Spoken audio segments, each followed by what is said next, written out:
Hey everyone, welcome back to the channel. Get ready to travel back in time.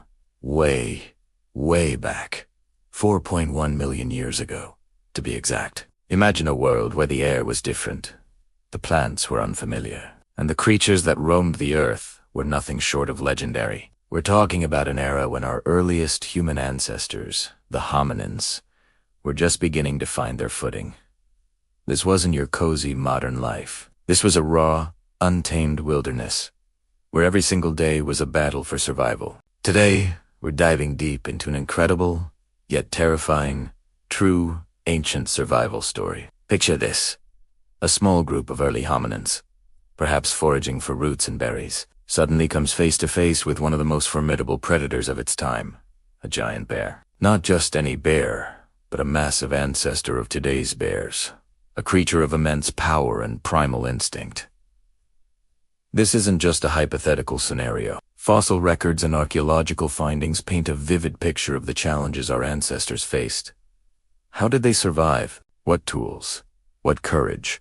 What sheer will did it take to stare down such a beast and live to tell the tale? That's what we're about to explore. Let's set the scene. The early Pliocene era. The climate was generally warmer and wetter than it is today, creating vast savannas interspersed with woodlands. Think of it as a patchwork of environments, perfect for both emerging hominins and the colossal megafauna that shared their world. Our ancestors, like Australopithecus, Anamensis, were still primarily bipedal, meaning they walked on two legs, but they probably also spent a good amount of time in trees, seeking safety or food. They were nimble, curious, and, crucially, social creatures. Their strength came not from brute force, but from cooperation and nascent problem-solving abilities. They weren't hunting these giant predators. They were likely the ones being hunted.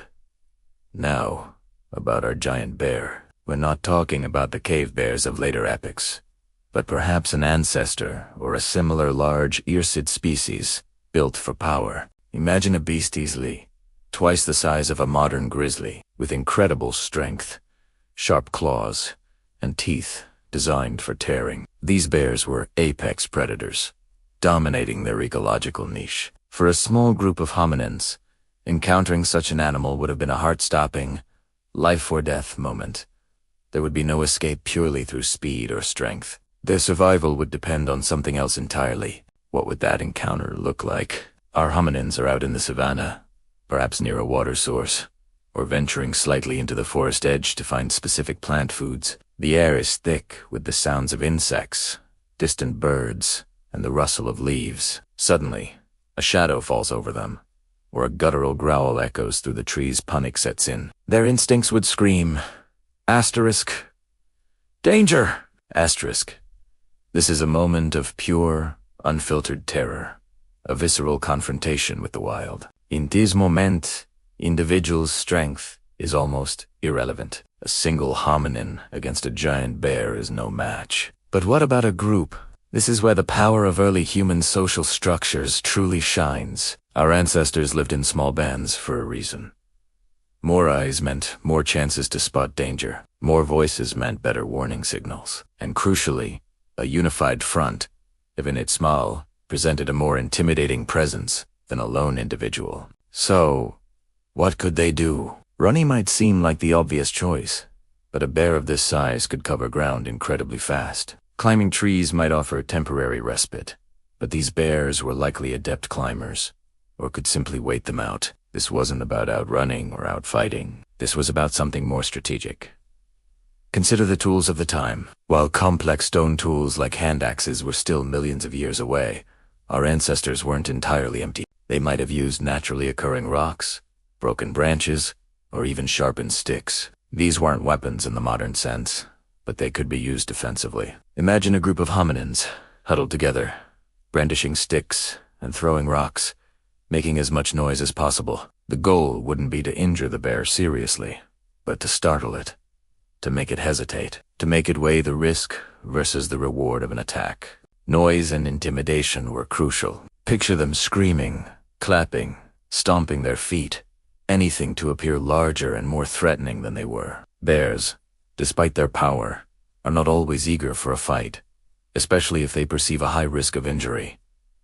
A wounded bear is a dead bear in the wild. If the hominins could convey that they were not easy prey, that they would put up a significant struggle, the bear might decide it wasn't worth the effort. Another key element in such an encounter would be understanding bear behavior. While we can't know exactly what our ancestors knew, observational learning was paramount for survival. They would have seen how other animals reacted to predators, and over generations, this knowledge would have been passed down. Did this bear seem to be defending a territory or cubs?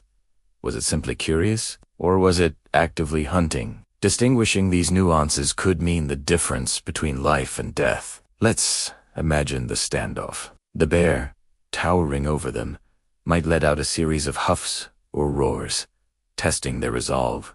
The air would be thick with tension. Every hominin's heart would be pounding, but they hold their ground, united, making a cacophony of sound. Perhaps one brave individual, or maybe the most experienced elder, steps forward slightly, eyes fixed on the bear, while the others continue their defensive display. This act of collective courage, of standing together against overwhelming odds, is a hallmark of early human survival. In this scenario, the bear might eventually decide that the effort and potential injury aren't worth the calories. It might slowly back away, perhaps with a final warning growl, before disappearing back into the dense vegetation. The immediate danger would pass, leaving behind a group of trembling, exhausted, but ultimately triumphant hominins. What lessons would they take from such an encounter?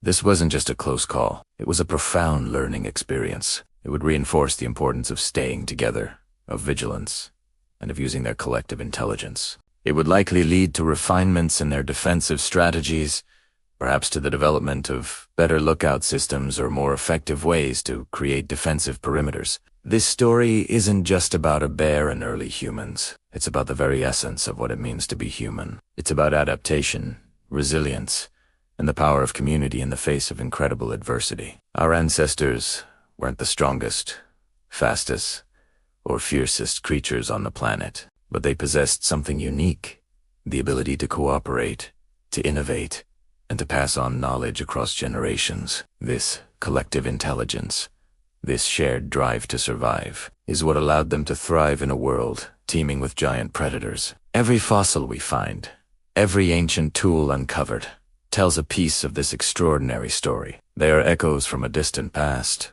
reminding us of the incredible journey our species has taken. From those terrifying encounters with giant bears to developing complex societies, the thread of survival, adaptation, and community runs through it all. It makes you really appreciate the world we live in today, doesn't it? So, the next time you think about how far humanity has come, remember those early hominins, standing united against a colossal bear 4.1 million years ago. Their courage and ingenuity are a testament to the indomitable spirit of life itself. What an incredible journey they embarked on, paving the way for all of us. Thank you so much for joining me on this wild trip back in time. I hope you found this ancient survival story as fascinating as I did. If you enjoyed this video, please hit that like button, share it with your friends, and don't forget to subscribe to the channel for more incredible journeys through history and beyond. Your support means the world, and it helps us keep exploring these amazing stories.